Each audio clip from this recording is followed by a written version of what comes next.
Pollution. What is pollution? सोचो, हमारा environment एक घर की तरह है। जब इस घर में गंदगी या वेस्ट जमा हो जाता है तो वो घर खराब होने लगता है, राइट? पॉल्यूशन भी बिल्कुल वैसे ही है। पॉल्यूशन का मतलब है जब हमारी हवा, पानी और ज़मीन गंदी हो जाती है और इस गंदगी की वजह हम खुद हैं। फॉर एग्जाम्पल, फैक्ट्री से निकला हुआ गंदा धुआं या फिर गाड़ियों से निकलता हुआ धुआं, ये सब मिलके हवा को पल्यूट करते हैं। इससे सांस लेने में प्रॉब्लम होती है। और जब फैक्ट्रीज का गंदा पानी रिवर्स में जाता है तब पानी भी गंदा हो जाता है। इस पल्यूटेड पानी को पीने से हम बीमार हो सकते हैं और पानी में रहने वाले एनिमल्स भी मर जाते हैं। हम इंसान सिर्फ पैसे कमाने के बारे में सोच रहे हैं। हम ये भूल गए हैं कि अगर हमारी ज़मीन ही साफ नहीं रहेगी तो ये पैसे किसी काम के नहीं होंगे। इसलिए पॉल्यूशन इतना ज़्यादा बढ़ गया है कि अब ये हम सबके लिए एक बड़ा खतरा बन गया है। हमें एनवायरनमेंट की प्रोटेक्शन को अपनी जिम्मेदारी समझनी है। Types of pollution. Number 1, water pollution. जो बड़े बड़े फैक्ट्री से गंदा पानी निकलता है वो सीधा नदियों और तालाबों में छोड़ दिया जाता है। हम लोग भी घर का कचरा और सीवेज पानी में डाल देते हैं। सोचो, ये सारा गंदा पानी समुंदर, नदियों और झीलों को कितना गंदा करता है। इससे पानी में रहने वाले जानवर यानी एक्वेटिक एनिमल्स और प्लांट्स को भी नुकसान होता है। Number 2, soil pollution. हम जहाँ तहाँ कचरा, प्लास्टिक और बाकी चीज़ें फेंक देते हैं। किसान लोग खेती में बहुत सारे केमिकल स्प्रेस यानी इंसेक्टिसाइड्स और खाद यानी फर्टिलाइजर्स यूज़ करते हैं। ये केमिकल्स ज़मीन में मिल जाते हैं और उसे ख़राब कर देते हैं। Air pollution. एयर में फैक्ट्री का धुआं, गाड़ियों का धुआं और दूसरी जहरीली गैसेस मिल जाती हैं। ये धुआं हवा को गंदा कर देता है और सांस लेने में मुश्किल होती है। तो आपने देखा कि हम अपने एनवायरनमेंट के हर हिस्से को कैसे गंदा कर रहे हैं। इसलिए हम सबको मिलकर इस पोल्यूशन को रोकना चाहिए। अब हम समझेंगे कि पोल्यूशन होता क्यों है। जैसे एक डॉक्टर बीमारी का रीज़न ढूंढता है, वैसे ही हम पोल्यूशन की वजह ढूंढेंगे। Causes of pollution. पोल्यूशन दो तरह की वजह से होता है, नेचुरल और मैन मेड। Natural reasons. कभी कभी पोल्यूशन नेचुरल होता है, यानी कि इसमें हम इंसान कुछ नहीं कर सकते। फॉर एग्जाम्पल, जंगल की आग।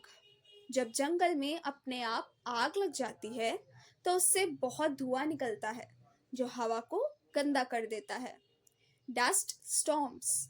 जब बहुत तेज हवा चलती है तो धूल और मिट्टी उड़कर हवा में मिल जाते हैं। वोल्केनिक एरप्शंस। जब ज्वालामुखी फटता है तो उससे बहुत सारी जहरीली गैस और राख यानी ऐश निकलते हैं। लेकिन ये सब ज्यादा नहीं होता। जो असली और बड़ा पोल्यूशन हो रहा है उसकी वजह हम इंसान हैं। Man made reasons. हम इंसान जो काम करते हैं उससे हर तरह का पोल्यूशन होता है, हर जगह, हर इकोसिस्टम में। इंडस्ट्रियल प्रोडक्ट्स बनाना। जब हम फैक्ट्रीज में अलग अलग चीज़ें बनाते हैं जैसे कि प्लास्टिक, गाड़ियाँ या इलेक्ट्रॉनिक्स, तो प्रोसेस के दौरान बहुत सारे जहरीले पदार्थ यानी हजार्डियस सब्सटेंसेस निकलते हैं। ये हजार्डियस सब्सटेंसेस गलती से या जानबूझकर भी हवा, पानी और ज़मीन में मिल जाते हैं। यही वजह है कि हमारा पानी, हवा और ज़मीन गंदे हो रहे हैं। तो अब आपको पता चला कि ज़्यादातर पोल्यूशन इंसानों की गलती होती है जब वो अपने फ़ायदे के लिए एनवायरनमेंट का ध्यान नहीं रखते। तो अब आपको पता चला कि ज़्यादातर पोल्यूशन इंसानों की गलती से होता है। जब वो अपने फायदे के लिए एनवायरनमेंट का ध्यान नहीं रखते। Now what is pollutants? सोचो, पॉल्यूशन एक बीमारी है, तो पॉल्यूटेंट्स वो कीटाणु या जर्म्स हैं जो इस बीमारी को फैलाते हैं। सिंपल टर्म्स में, पॉल्यूटेंट्स वो सारी चीज़ें हैं जो हमारे एनवायरनमेंट को गंदा करती हैं। ये चीज़ें हमारे आसपास की बायोटिक और अबायोटिक चीज़ों को नुकसान पहुंचाती हैं। ये बहुत टॉक्सिक और ख़तरनाक यानी हैजार्डियस होती है। पॉल्यूटेंट्स कितने तरह के होते हैं, यानी टाइप्स ऑफ पॉल्यूटेंट्स? पॉल्यूटेंट्स दो मेन तरह के होते हैं, नेचुरल और man made. Number 1, natural pollutants. ये वो पॉल्यूटेंट्स है जो कुदरत यानी नेचर से आते हैं, जैसे कि वोल्केनो से निकली राख या जंगल की आग का धुआं। अच्छी बात यह है कि ये पॉल्यूटेंट्स थोड़े समय बाद अपने आप खत्म हो जाते हैं। Number 2, man made pollutants. ये वो पॉल्यूटेंट्स हैं जो हम इंसान बनाते हैं, जैसे कि प्लास्टिक, फैक्ट्रीज का केमिकल वेस्ट और गाड़ियों का धुआं। इनकी सबसे बुरी बात यह है कि ये जल्दी ख़त्म नहीं होते और लंबे समय तक एनवायरनमेंट में रहते हैं, इसलिए ये ज़्यादा खतरनाक होते हैं। तो स्टूडेंट्स, अब आपको समझ आ गया होगा कि पॉल्यूटेंट्स वो चीज़ें हैं जो पॉल्यूशन फैलाती हैं, और उनमें से मैन मेड पॉल्यूटेंट्स सबसे ज़्यादा नुकसान पहुंचाते हैं। Now we'll talk about the different types of pollution. Number 1 is air pollution. जैसे हमारे घर में धूल जमा हो जाती है, वैसे ही हवा में भी गंदी चीज़ें जमा हो जाती हैं। इससे ही एयर पोल्यूशन होता है। चलो देखते हैं कि हवा गंदी कैसे होती है। इसके दो मेन रीजंस होते हैं, natural reasons and man made reasons. Number first, natural reasons. ये वो रीजंस है जो कुदरत खुद करती है, यानी नेचर खुद करती है। इसमें इंसान का कोई हाथ नहीं होता। Number 1, volcanic eruptions. जैसा कि हमने पहले भी पढ़ा, जब ज्वालामुखी फटता है तो उससे बहुत सारी हैजार्डियस सब्सटेंसेस जैसे सल्फर डाइऑक्साइड और कार्बन डाइऑक्साइड निकलते हैं। ये गैसेस हवा को बहुत गंदा कर देते हैं। अर्थक्वेक्स, जब भूकंप आता है तो जमीन के अंदर से पॉइजनस गैसेस बाहर आती हैं। डस्ट स्टॉर्म्स, तेज आंधी आने पर मिट्टी, धूल और कचरा हवा में उड़ता है, जिससे हवा गंदी हो जाती है। फॉरेस्ट फायर्स, अगर जंगल में आग लग जाती है तो उससे बहुत सारा धुआं निकलता है। इसमें कार्बन डाइऑक्साइड और सल्फर डाइऑक्साइड जैसी गैसेस प्रेजेंट होती है। माइक्रोब्स, हवा में पॉलन और बैक्टीरिया भी होते हैं जो एलर्जी और बीमारियां फैला सकते हैं। Number 2, man made reasons. ये वो रीजंस हैं जो हम इंसान खुद करते हैं। नंबर 1, फ्यूल जलाना। जब हम कोयला, पेट्रोल, डीजल या लकड़ी जलाते हैं, जैसे गाड़ियों में या फैक्ट्रीज में, तो उससे कार्बन मोनोऑक्साइड, सल्फर डाइऑक्साइड और कार्बन डाइऑक्साइड जैसी गैसेस निकलती हैं। ये सब हवा को गंदा करते हैं। इंडस्ट्रीज और फैक्ट्रीज, फैक्ट्रीज में चीज़ें बनाते समय बहुत सारा धुआं और वेस्ट मटेरियल निकलता है। इससे भी हवा गंदी होती है। Atomic energy plants, nuclear plants और एटॉमिक ब्लास्ट से बहुत खतरनाक केमिकल्स और रेडिएशन हवा में फैल जाते हैं, जो गंदगी के लिए बहुत हार्मफुल होता है, जो जिंदगियों के लिए बहुत हार्मफुल होता है। तो स्टूडेंट्स, आपने देखा कि एयर पोल्यूशन के नेचुरल रीजंस भी हैं, लेकिन मैन मेड रीजंस भी बहुत ज़्यादा है और ज़्यादा नुकसान पहुंचाते हैं। हमें इन्हें रोकना होगा। अब हम एयर पोल्यूशन के रिलेटेड कुछ इंसिडेंट्स के बारे में स्टडी करेंगे। इन इंसिडेंट से हमें सीख मिलती है कि पोल्यूशन कितना खतरनाक हो सकता है। नंबर 1, लंदन का स्मॉग। लंदन में दिसंबर 1952 और 1962 में लगातार कुछ दिन तक इतना ज़्यादा स्मोक था कि पूरा शहर एक घने फॉग से ढक गया था। इस स्मोक और फॉग से मिलकर बने मिक्सचर को स्मॉग कहते हैं। SMOG, smog. लोगों को सांस लेने में बहुत मुश्किल हुई और हजारों लोग इसकी वजह से या तो बीमार हो गए या तो मर गए। नंबर 2, पीटर्सबर्ग की ब्लैक सिटी। 1948 में पीटर्सबर्ग नाम के शहर में फैक्ट्रीज से इतना ज़्यादा धुआं और काला कार्बन निकला कि दिन में भी पूरा शहर रात जैसा अंधेरा हो गया। इस घटना के बाद उस शहर के लोग ब्लैक सिटी कहने लगे। Number 3, Bhopal gas tragedy. ये शायद दुनिया का सबसे बुरा इंडस्ट्रियल एक्सीडेंट था। 2 दिसंबर 1984 की रात को भोपाल में एक फैक्ट्री से मिथाइल आइसोसाइनेट नाम की एक बहुत ही जहरीली गैस लीक हो गई। इस गैस के लीक होने से लगभग 8,000 लोग तुरंत मर गए और हजारों लोग हमेशा के लिए डिसेबल्ड हो गए। इन घटनाओं से हमें समझना चाहिए कि पॉल्यूशन सिर्फ एक छोटी मोटी समस्या नहीं है। अगर इस पर ध्यान न दिया जाए तो ये इंसानियत के लिए एक बहुत बड़ा खतरा बन सकता है। Effects of air pollution on plants. जैसे हमारी नाक बंद होने पर सांस लेने में दिक्कत होती है, वैसे ही प्लांट्स के छोटे छोटे छेद, जिसे स्टोमेटा कहते हैं, धूल और गंदी चीज़ों से बंद हो जाते हैं। इससे वो अपना खाना ठीक से नहीं बना पाते, यानी फोटोसिंथेसिस का प्रोसेस नहीं कर पाते। प्लांट्स की ग्रोथ रुक जाती है और उनके पत्ते भी पीले होकर गिरने लग जाते हैं। On animals. एनिमल्स को भी सांस लेने में प्रॉब्लम होती है। उनकी आँखों और गले में जलन होती है। एटमॉस्फेयर पर असर। Effects on atmosphere. Ozone layer का ख़त्म होना। हमारी धरती के ऊपर एक ओजोन लेयर होती है। ये एक प्रोटेक्टिव ब्लैंकेट की तरह होती है जो हमें सूरज की खतरनाक अल्ट्रावायलेट रेस यानी यूवी रेस से बचाती है। एयर पोल्यूशन इन गैसेस को नुकसान पहुंचाता है और इस प्रोटेक्टिव लेयर में छेद कर देता है।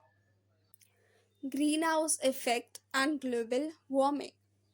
हमारी हवा में कार्बन डाइऑक्साइड जैसी कुछ गैसेस होती है। ये गैसेस सूरज की गर्मी को सोख कर हमारी धरती को गर्म रखती हैं।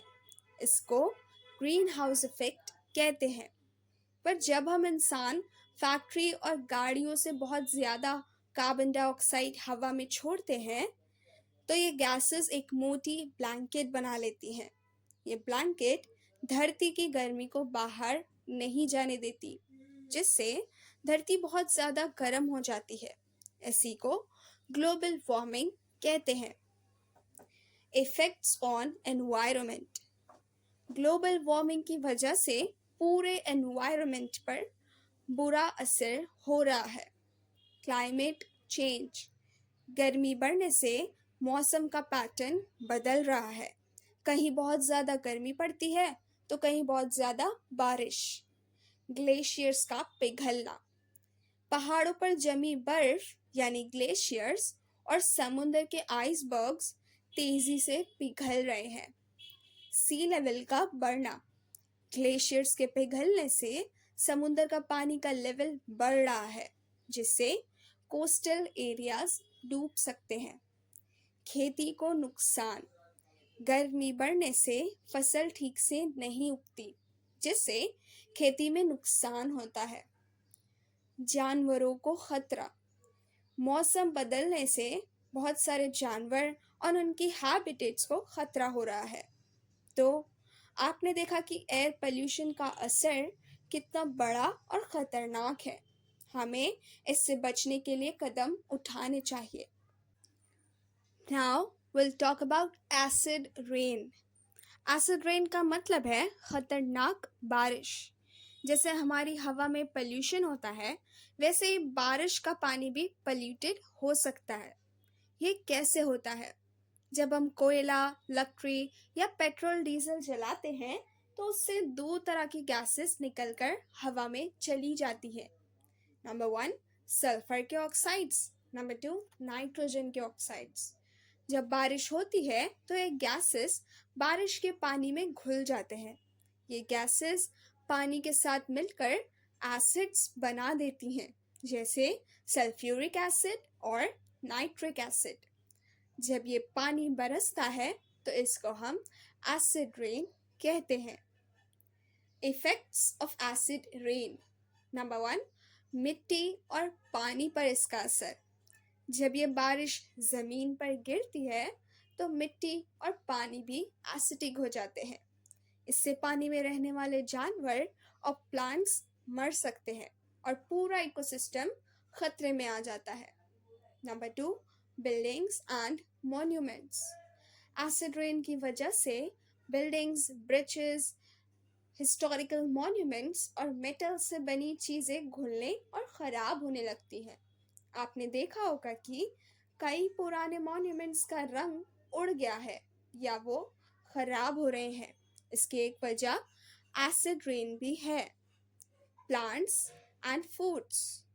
प्लांट्स मिट्टी से खतरनाक मेटल्स जैसे कैडमियम और मर्क्यूरी एब्सॉर्ब कर लेते हैं। जब हम इंसान या जानवर उन प्लांट्स को खाते हैं तो ये मेटल्स हमारे शरीर में पहुंच जाते हैं, जिससे हेल्थ प्रॉब्लम्स हो सकती हैं। Pipes and water. जब एसिडिक पानी पाइप्स में जाता है तो वो पाइप्स को ख़राब कर देता है और उसमें से मेटल्स और प्लास्टिक के पार्टिकल्स पानी में घुल जाते हैं। ये पानी पीने से कई सारी बीमारियां हो सकती हैं। तो स्टूडेंट्स, एसिड रेन सिर्फ एक बारिश नहीं है, बल्कि ये एक बहुत ही खतरनाक पोल्यूशन है जो हमारी धरती को अंदर से खोखला कर रहा है। Air pollutants, source and effects. ये टेबल हमें बताती है कि हवा को गंदा करने वाली कौन कौन सी चीज़ें हैं, वो कहाँ से आती हैं और हम पर उनका असर क्या होता है। Number one, sulphur dioxide SO2। Source, factory से जहाँ कोयला या तेल जलाया जाता है। इफेक्ट्स, आँखों में जलन, सांस लेने में तकलीफ और बहुत ज़्यादा खांसी। Number two, carbon monoxide. Source, गाड़ियों और फैक्ट्रीज के धुएं से।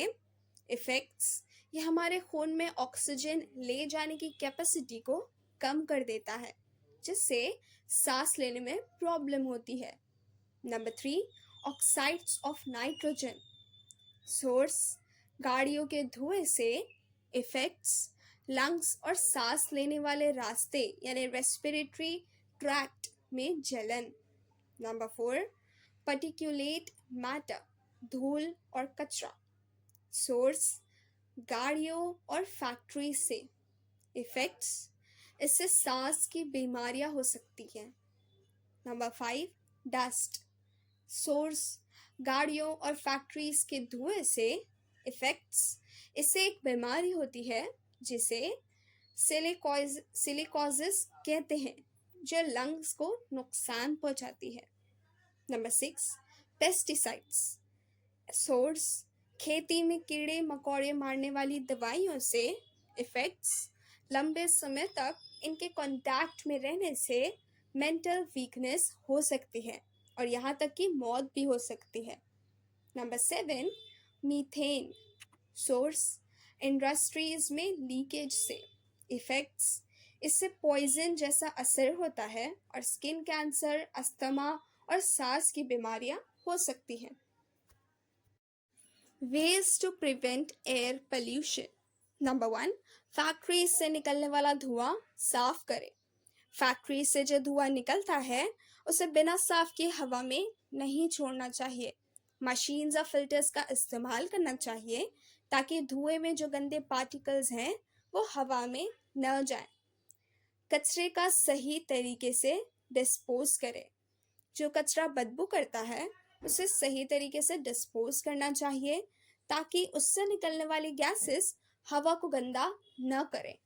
नंबर 3, खतरनाक एक्सपेरिमेंट्स बंद करें। एटॉमिक टेस्टिंग और केमिकल वेपन्स जैसे खतरनाक एक्सपेरिमेंट्स पर पूरी तरह से बैन लगाना चाहिए। ये हमारे एनवायरनमेंट के लिए बहुत ज़्यादा खतरनाक है। CFC गैस यानी क्लोरोफ्लोरोकार्बन्स जो AC और रेफ्रिजरेटर्स में होते हैं उनको भी कंट्रोल या बैन करना चाहिए ताकि हमारी ओजोन लेयर सेफ रहे। AQI air quality index. सोचो जैसे हम डॉक्टर्स से पूछते हैं कि हमारी सेहत कैसी है, वैसे ही हम हवा से पूछते हैं कि वो कितनी साफ है। ये पता करने के लिए हम एयर क्वालिटी इंडेक्स का इस्तेमाल करते हैं। AQI एक नंबर है जो हमें बताता है कि हवा कितनी साफ या गंदी है।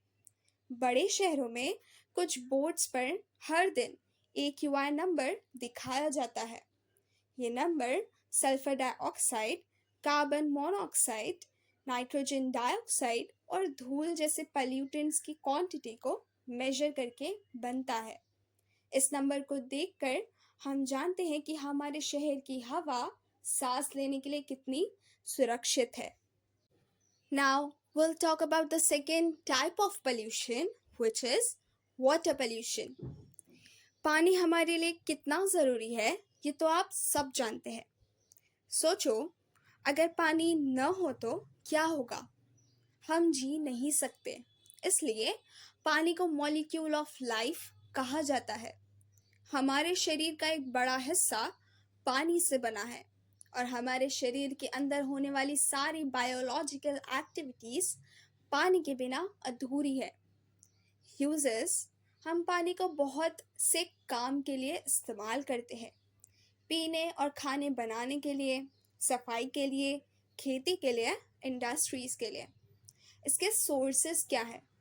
हमारी धरती का लगभग 71% हिस्सा पानी से ढका हुआ है। ये पानी हमें नदियों, झीलों, समुंदर, तालाबों और नहरों से मिलता है। लेकिन हम सिर्फ साफ और शुद्ध पानी ही इस्तेमाल कर सकते हैं जो एसिडिक न हो। वाटर पोल्यूशन का मतलब है जब पानी गंदा और जहरीला हो जाता है। ये तब होता है जब कुछ नेचुरल या आर्टिफिशियल गंदी चीज़ें पानी में मिल जाती हैं। इससे पानी में घुली हुई ऑक्सीजन कम हो जाती है, जिससे पानी में रहने वाले जानवर और प्लांट्स को नुकसान होता है। इस गंदे पानी में बीमारी फैलाने वाले जर्म्स आ जाते हैं, जिससे एपिडेमिक्स फैल सकती है। पानी का रंग, केमिकल और बायोलॉजिकल स्ट्रक्चर बदल जाता है। Reasons of water pollution. बड़े शहरों में घरों का सीवेज और फैक्ट्रीज का गंदा पानी सीधा नदियों और झीलों में छोड़ दिया जाता है। गांव में लोग नदियों में कपड़े धोते हैं, नहाते हैं और जानवरों को भी वहीं नहलाते हैं। कुछ लोग वहीं शौच भी करते हैं। इससे पानी गंदा हो जाता है। टाइप्स। पानी को गंदा करने वाले पॉल्यूटेंट्स कई तरह के होते हैं। बायोलॉजिकल, ये जिंदा छोटे छोटे जर्म्स होते हैं जैसे एल्गाई, बैक्टीरिया, वायरसेस और पैरासाइट्स। इनऑर्गेनिक, ये बेजान चीज़ें होती हैं जैसे मिट्टी, रेत, जहरीली धातुएं, मेटल्स जैसे लीड, मर्क्यूरी और आर्सेनिक। नंबर 3, ऑर्गेनिक, ये वो चीज़ें हैं जो जीवित या ऑर्गेनिक होती हैं जैसे खेती की दवाइयाँ, पेस्टिसाइड्स और फर्टिलाइजर्स, सीवेज और इंडस्ट्रियल वेस्ट। वाटर पोल्यूशंस के भी नेचुरल और मैनमेड रीजंस होते हैं। नंबर 1, नेचुरल रीज़न, एल्गाई का बढ़ना। जब पानी में ऑर्गेनिक पोल्यूटेंट्स जाते हैं तो उसमें एल्गाई बहुत तेज़ी से बढ़ने लगती हैं। ये एल्गाई दिन में ऑक्सीजन छोड़ते हैं पर रात में सांस लेने के लिए पानी से ऑक्सीजन लेते हैं, जिससे पानी में ऑक्सीजन की कमी हो जाती है। मिट्टी और घास। जब बारिश से या किसी और वजह से मिट्टी या घास फूस पानी में चली जाती है तो वो पानी को गंदा और बदबूदार बना देती हैं। माइक्रोब्स का बढ़ना, मिट्टी के कटने यानी सॉइल एरोजन से बैक्टीरिया, वायरसेस और जर्म्स पानी में मिल जाते हैं। ये जर्म्स पानी को पीने लायक नहीं छोड़ते और पानी से होने वाली बीमारियां फैलाते हैं। अब मैन मेड रीजंस के बारे में बात करते हैं। घरों का गंदा पानी, शहरों और गांव में घरों का सीवेज सीधा नदियों और तालाबों में छोड़ दिया जाता है। फैक्ट्रीज का वेस्ट, फैक्ट्रीज से निकला हुआ केमिकल वाला गंदा पानी भी पानी में छोड़ दिया जाता है। इसमें खतरनाक केमिकल्स जैसे लीड और मर्क्यूरी भी होते हैं। ऑयल स्पिल्स, कभी कभी समुंदर में बड़े बड़े टैंकर से क्रूड ऑयल लीक हो जाता है। ये तेल समुंदर में फैल जाता है जिससे पानी में रहने वाले जानवरों को बहुत नुकसान होता है। खेती की दवाइयाँ, खेतों में इस्तेमाल होने वाले फर्टिलाइजर्स और पेस्टिसाइड्स बारिश के पानी के साथ बहकर नदियों और झीलों में मिल जाते हैं। हम लोग पानी में सब कुछ फेंक देते हैं, जैसे कपड़ा धोना, नहाना, कचरा, शौच करना, ये सब पानी में होता है। गर्म पानी छोड़ना, थर्मल पावर प्लांट्स से निकला हुआ गर्म पानी भी सीधा पानी के सोर्सेज में छोड़ दिया जाता है। इससे पानी का टेम्परेचर बढ़ जाता है जिससे थर्मल पोल्यूशन होता है। Effects of water pollution, humans पर बीमारियां हो जाती हैं, बॉडी के पार्ट्स को नुकसान पहुंचता है, स्किन और बोन प्रॉब्लम्स होती हैं, हाई ब्लड प्रेशर हो जाता है।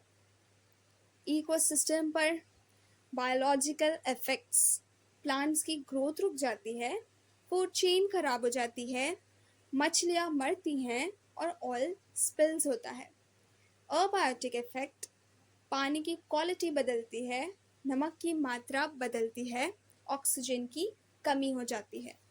तो बच्चों, देखा आपने, वाटर पोल्यूशन सिर्फ पानी को गंदा नहीं करता बल्कि ये हर जिंदा चीज और पूरे एनवायरनमेंट को नुकसान पहुंचा सकता है। इसलिए पानी को साफ रखना बहुत जरूरी है।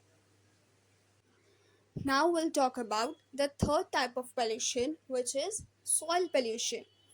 अब तक हमने हवा और पानी के बारे में बात की, अब हम ज़मीन के बारे में बात करेंगे।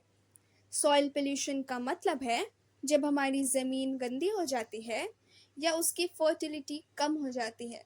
ये भी दो तरह से होता है, natural and man made. Effects, ज़मीन बंजर हो जाती है, फैक्ट्रीज से जो गंदा पानी निकलता है उसमें नमकीन और एसिडिक चीज़ें होती हैं। ये सब जब मिट्टी में मिल जाती हैं तो मिट्टी बंजर यानी अनफर्टाइल हो जाती है। खतरनाक चीज़ें फूड चेन में जाती हैं। ज़मीन में जो जहरीली चीज़ें होती हैं जैसे डीडीटी और रेडियो एक्टिव सब्सटेंसेस, वो फसलों और पौधों में चली जाती हैं। जब हम या जानवर इस फसलों को खाते हैं तो ये जहर हमारे शरीर में पहुंच जाता है।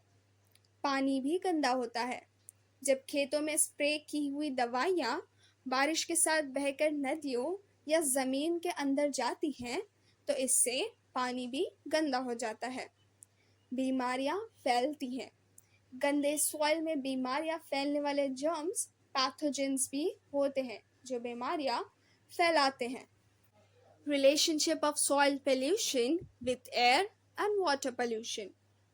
Number 1, organic waste यानी गीला कचरा। जब हम गीला कचरा जैसे सब्जियों के छिलके, खाना पानी में फेंक देते हैं तो क्या होता है? ये कचरा पानी में सड़ने लग जाता है। इस सड़ते हुए कचरे में पैथोजेनिक बैक्टीरिया यानी बीमारी फैलाने वाले जर्म्स पैदा हो जाते हैं। ये जर्म्स पानी को गंदा कर देते हैं जिससे वाटर पोल्यूशन होता है। Number 2, chemical fertilisers and pesticides.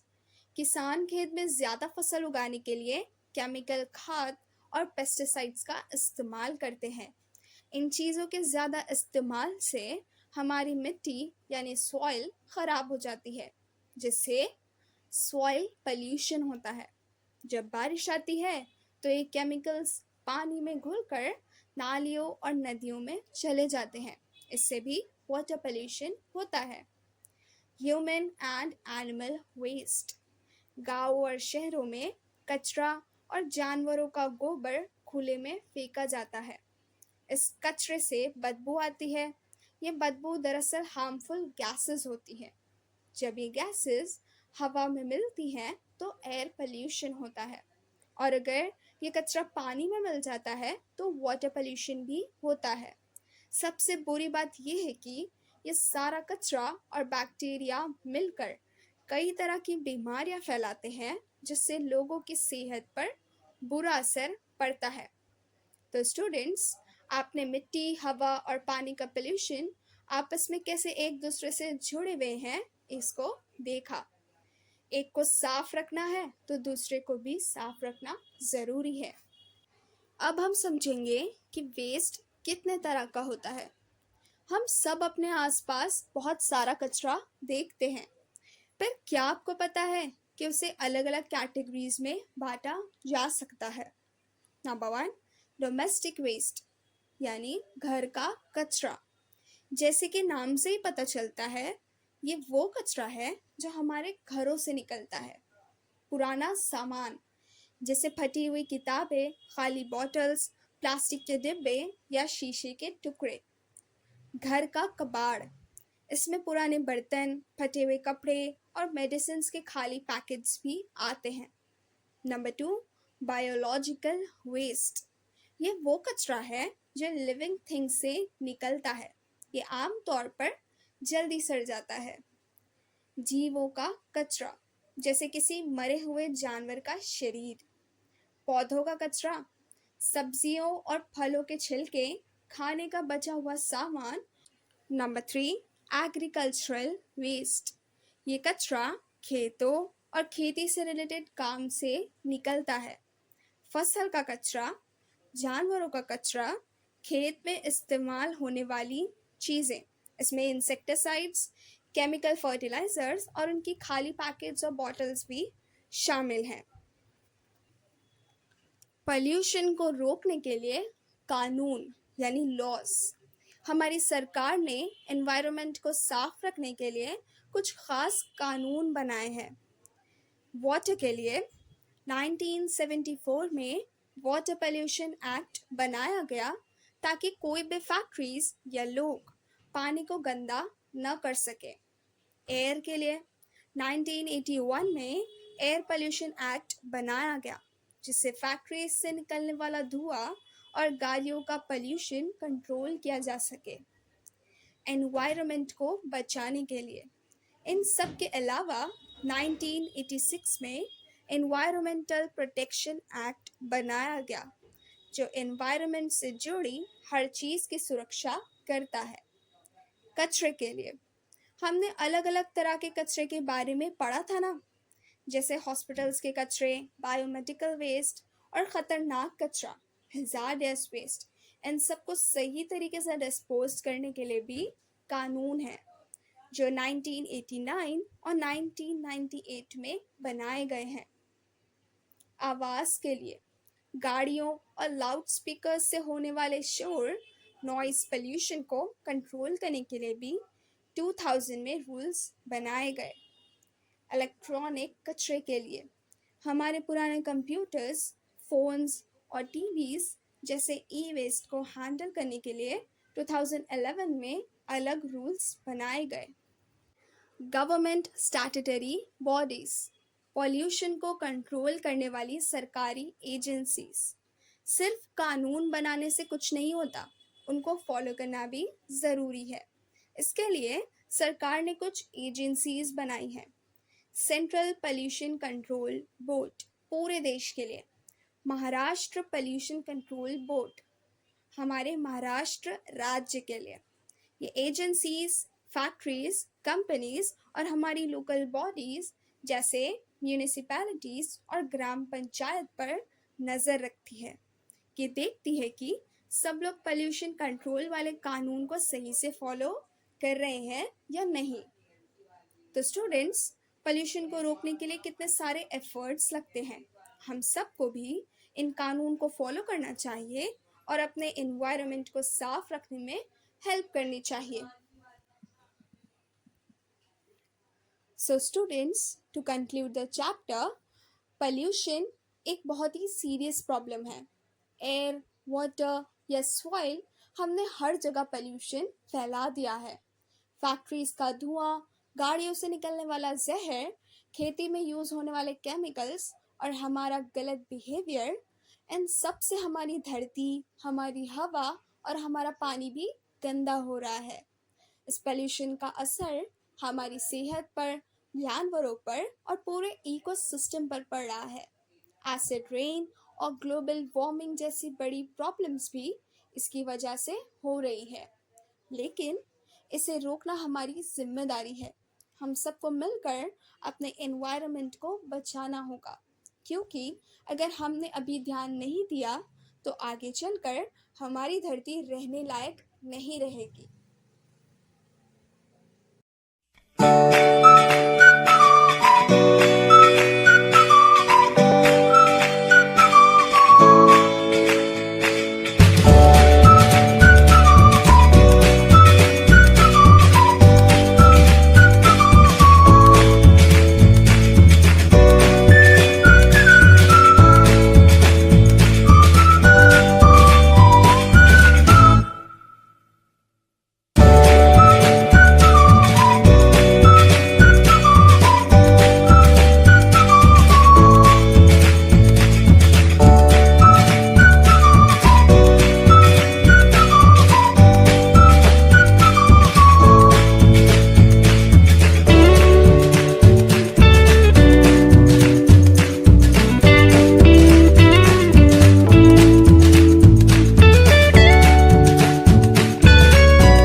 Video को लाइक, शेयर और चैनल को सब्सक्राइब करें।